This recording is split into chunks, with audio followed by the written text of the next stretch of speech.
Hi there, Max here from IO. This is the first in a series of podcasts in which we will explore the ins and outs of what we do at IO and how we help companies to get their capital projects from the drawing board into the real world.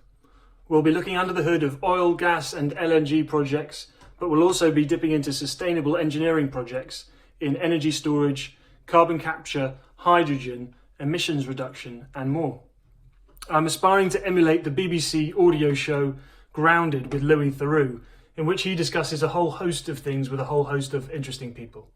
I'll be speaking to friends and colleagues from different backgrounds who all share the same ability to shape projects in the early stages of planning and know the art of translating good ideas into great projects. The series is called Front-End Thinking, and irrespective of your industry or sector, we'd be really interested in hearing your thoughts and insights on the topics that we cover. So, when people ask me, what do I do for a living? I say that I work in oil and gas, and occasionally they'll say, yes, but what is it that you actually do? And I find myself using wedding planning as an analogy for oil and gas development planning. Okay, so I don't really, but indulge me for a moment if you will. So stating the obvious, like weddings, capital projects involve a lot of planning.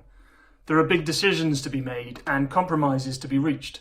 Costs can escalate quickly, and key stakeholders inevitably disagree on what is important and what is not.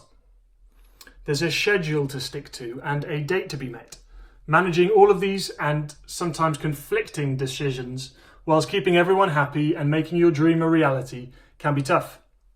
But if you get the big decisions right early on and empower people to participate and affect the planning process, then there is a much higher likelihood of a successful outcome, be it your wedding day or your project startup. It's not an exact science, but there are specialists that can help. Like wedding planners, we at IO support project leaders with steering their projects from the initial idea through to the final investment decision. And from experience, we know that doing front-end loading well, doing project planning well, has a cascading positive effect on the end result and throughout the full project lifecycle too. So thanks for listening to my front-end thoughts, and please do share your own insights as well as your wedding planning experiences, the good, the bad and the ugly. Next time I'll be talking to our CEO Richard Dyson on his front-end perspectives and the role and the importance of the systems engineer. So thanks again and see you then.